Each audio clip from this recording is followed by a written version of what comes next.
آگے سورہ بقرہ میں اللہ تبارک و تعالیٰ نے بنی اسرائیل پر کی جانے والی نعمتوں کا جو بیان فرمایا ہے اس میں مختلف واقعات کی طرف اشارے کیے گئے ہیں، اور اس صورت میں جو ان واقعات کی طرف اشارے کیے گئے ہیں وہ بڑے مختصر لفظوں میں کیے گئے ہیں۔ ان واقعات کی پوری تفصیل بیان نہیں کی گئی، اس لیے کہ وہ واقعات دوسری جگہ یا تو بیان ہوئے ہیں یا بنی اسرائیل کے درمیان مشہور و معروف تھے، اس لیے تفصیل اس کی نہیں آئی۔ تو مناسب ہوگا کہ ان جزیات میں داخل ہونے سے پہلے ایک مختصر تشریح ان واقعات کی اور ان کے تاریخ تسلسل کی کر دی جائے، تاکہ جہاں جہاں ان واقعات کی طرف اشارہ آ رہا ہے اس کو اس کے صحیح پس منظر میں سمجھا جا سکے۔ صورتحال یہ ہے کہ حضرت یوسف علیہ السلام کے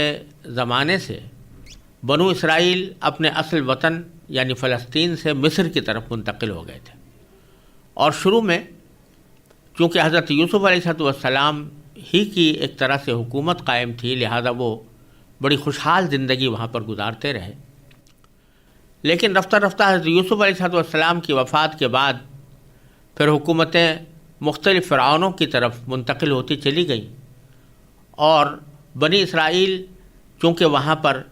اجنبی تھے اور دوسرے ملک سے آئے تھے، اس لیے ان کے ساتھ وہاں کے مقامی باشندوں کا سلوک اچھا نہ رہا، یہاں تک کہ وہ فرعون پیدا ہوا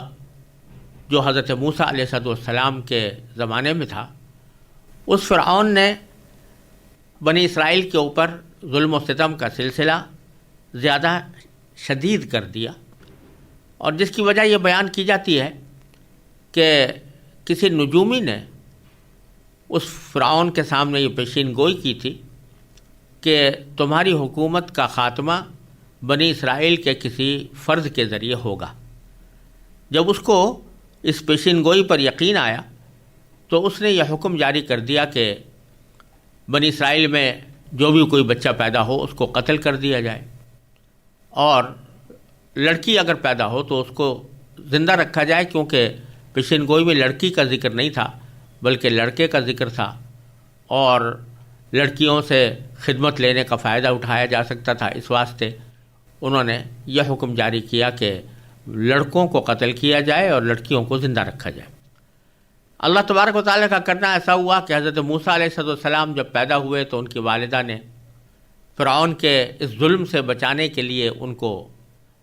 دریائے نیل میں ڈال دیا اللہ تعالیٰ کے حکم سے، جس کی تفصیل سورہ قصص میں آئی ہے اور سورہ طٰہٰ میں بھی آئی ہے۔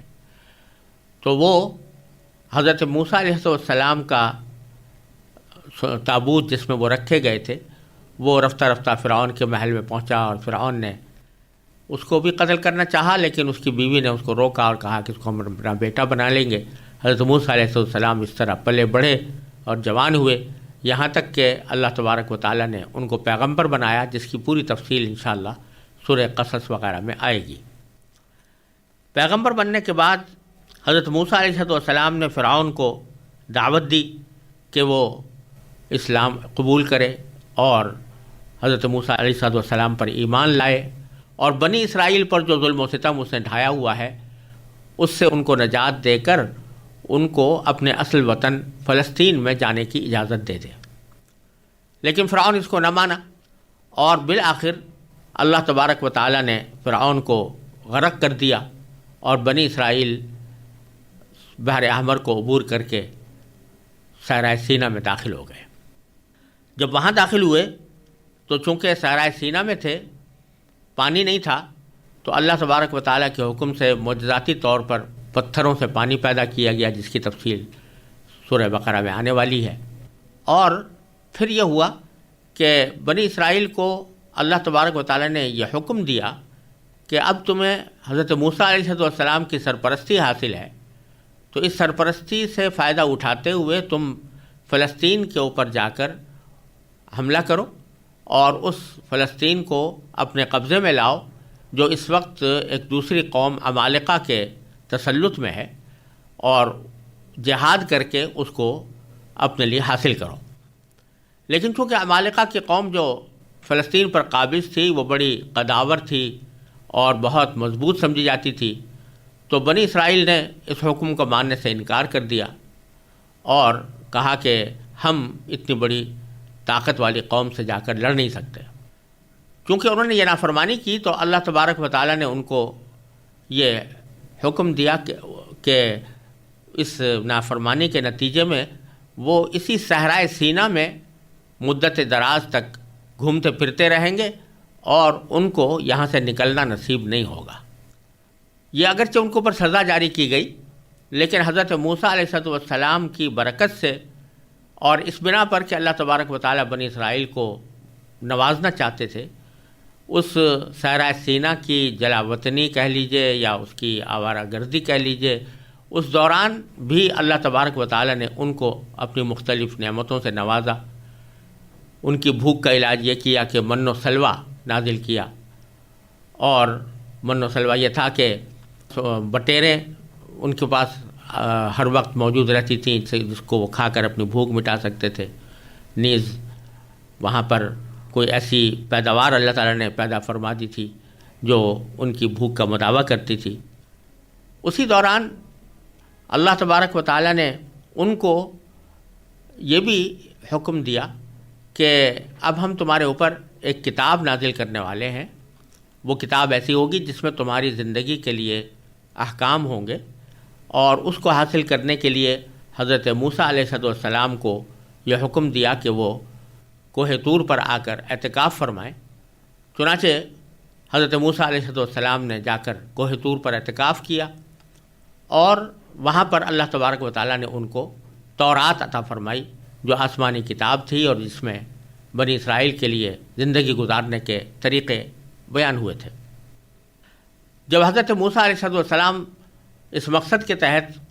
کوہ طور پر قیام فرما تھے، اسی دوران بنی اسرائیل کے اندر ایک شخص جو سامری کہلاتا تھا، اس نے یہ حرکت کی کہ ایک مصنوعی طور پر ایک جعلی قسم کا بچھڑا بنایا اور بنی اسرائیل کو اس بات پر آمادہ کیا کہ یہ در حقیقت تمہارا معبود ہے۔ موسیٰ علیہ السلام سے غلطی ہو گئی اور انہوں نے تمہیں اس معبود کا پتہ نہیں بتایا، تو تم اب اس کی عبادت کرو۔ جب حضرت موسیٰ علیہ السلام تورات لے کر واپس بنی اسرائیل کے پاس آئے اور یہ ماجرا دیکھا کہ لوگوں نے بچھڑے کی پرستش شروع کر دی ہے، تو حضرت موسیٰ علیہ السلام بڑے ناراض ہوئے اور انہوں نے لوگوں کو بتایا کہ یہ در حقیقت ایک ایسا بچھڑا ہے کہ جس میں نہ کوئی نفع پہنچانے کی طاقت ہے نہ نقصان پہنچانے کی طاقت ہے، یہ محض ایک جعلی قسم کی چیز ہے اور تمہیں اس سے توبہ کرنی چاہیے۔ جب اللہ تبارک و تعالیٰ کے سامنے درخواست کی گئی کہ وہ اس گناہ کو معاف کر دیں، تو اللہ تبارک و تعالیٰ نے یہ حکم دیا کہ اس کی توبہ اس طرح ہوگی کہ جو لوگ بچھڑے کی عبادت میں شریک تھے ان کو وہ لوگ قتل کریں جو بچھڑے کی عبادت میں شریک نہیں تھے۔ چنانچہ اس کے نتیجے میں بہت سے بنی اسرائیل کو قتل کیا گیا۔ اس کے بعد جب تورات حضرت بنی اسرائیل کے سامنے پیش کی گئی تو تورات کو دیکھ کر چونکہ اس میں کچھ ان کو احکام سخت معلوم ہوئے، تو انہوں نے کہا کہ ہم تو اس وقت تک اس کو نہیں مانیں گے جب تک کہ اللہ تعالیٰ کو ہم آنکھوں سے نہ دیکھ لیں۔ اس کے نتیجے میں اللہ تبارک و تعالیٰ نے ان کو ایک زوردار کڑکے سے متنبہ فرمایا، اور کوہ طور کو بھی اس طرح کوہ طور کے اندر ایسا زلزلہ پیدا فرمایا جس سے ان کو یہ محسوس ہونے لگا کہ اگر ہم تورات کو نہ مانیں گے تو یہ پہاڑ ہم پر گر پڑے گا۔ اس کے بعد انہوں نے تورات کو تسلیم کیا، لیکن اس کے باوجود تورات کے احکام پر پوری طرح عمل پیرا نہ ہوئے، اور تورات کے بہت سے احکام جو ان کو دیے گئے تھے ان کی وہ خلاف ورزی کرتے رہے، یہاں تک کہ حضرت موسیٰ علیہ السلام کی اسی حالت میں صحرائے سینا کے اندر وفات ہو گئی، اور حضرت موسیٰ علیہ السلام کے بعد حضرت یوشع علیہ السلام پیغمبر بنے، اور ان کی بھی ان لوگوں نے نافرمانیاں کرنی شروع کی۔ یہ ہے واقعات کا وہ پس منظر جس میں سورہ بقرہ کی آنے والی آیتیں نازل ہو رہی ہیں اور ان واقعات کے مختلف پہلوؤں کے اوپر تبصرہ بھی فرمایا گیا ہے، ان کی طرف اشارہ بھی کیا گیا ہے۔ اس پس منظر کو مد نظر رکھتے ہوئے اب ہم ان آیات کے اوپر غور کرتے ہیں۔ آگے باری تعالیٰ ارشاد فرماتے ہیں،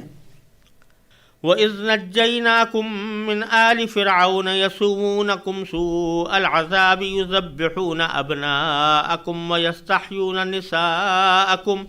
وَفِي ذَلِكُمْ بَلَاءٌ مِّن رَّبِّكُمْ عَظِيمٌ۔ اور وہ وقت یاد کرو جب ہم نے تم کو فرعون کے لوگوں سے نجات دی جو تمہیں بڑا عذاب دیتے تھے، تمہارے بیٹوں کو ذبح کر ڈالتے اور تمہاری عورتوں کو زندہ رکھتے تھے، اور اس ساری صورتحال میں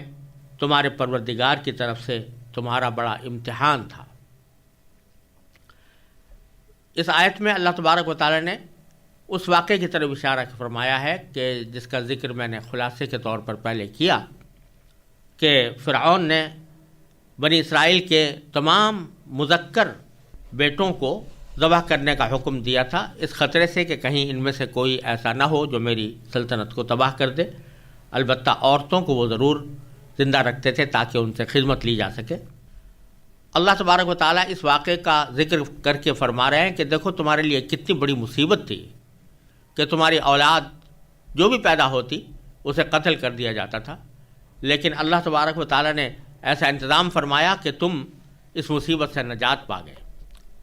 نجات کس طرح پا گئے اس کا ذکر یہ ہے، وَإِذْ فَرَقْنَا بِكُمُ الْبَحْرَ فَأَنْجَيْنَاكُمْ وَأَغْرَقْنَا آلَ فِرْعَوْنَ وَأَنْتُمْ تَنْظُرُونَ۔ اور یاد کرو جب ہم نے تمہاری خاطر سمندر کو پھاڑ ڈالا تھا، چنانچہ تم سب کو بچا لیا تھا اور فرعون کے لوگوں کو غرق کر ڈالا تھا جبکہ تم یہ سارا نظارہ دیکھ رہے تھے۔ یہ واقعہ اس طرح ہوا تھا کہ جب حضرت موسیٰ علیہ السلام اللہ تعالیٰ کے حکم سے بنی اسرائیل کو مصر سے لے کر چلے تو فرعون کے لشکر نے ان کا پیچھا کیا، لیکن حضرت موسیٰ علیہ السلام آگے آگے تھے، فرعون کا لشکر ان کے پیچھے پیچھے تھا۔ فرعون کا لشکر جب سمندر کے قریب پہنچا تو اس وقت اللہ تبارک و تعالیٰ نے حضرت موسیٰ علیہ السلام کو حکم دیا کہ تم اپنا عصا یعنی اپنی لاٹھی سمندر کے اوپر مارو تو تمہارے لیے اس سمندر کے اندر نکلنے کا راستہ پیدا ہو جائے گا۔ چنانچہ ایسا ہی ہوا، حضرت موسیٰ علیہ السلام نے لاٹھی ماری اور حضرت موسیٰ علیہ السلام اور ان کے لشکر کے لیے سمندر کے بیچ میں سے خشک راستہ پیدا ہو گیا۔ اور جیسا کہ دوسری جگہ قرآن کریم میں تفصیل کے ساتھ آیا ہے کہ بنی اسرائیل کے 12 قبیلے تھے، تو ہر قبیلے کے لیے ایک الگ راستہ سمندر کے اندر اس طرح پیدا ہو گیا کہ اس راستے کے دونوں طرف پانی کھڑا ہوا تھا اور بیچ میں خشکی کا راستہ ان کے لیے رکھ دیا گیا تھا، جس سے انہوں نے سمندر کو عبور کر لیا۔ اور فرعون نے جب دیکھا کہ راستے پیدا ہو گئے ہیں اور موسیٰ علیہ السلام کا لشکر اس سے گزر گیا ہے تو وہ یہ سمجھا کہ ہم بھی اس راستے سے فائدہ اٹھا سکتے ہیں، چنانچہ اس نے بھی اپنے لشکر کو سمندر کے اندر ڈالا، لیکن اس موقع پر اللہ تبارک و تعالی نے سمندر کو برابر کر دیا اور جو پانی کھڑا ہوا تھا وہ آپس میں ایک دوسرے سے مل گیا اور اس کے نتیجے میں فرعون اور اس کا لشکر غرق ہو گیا۔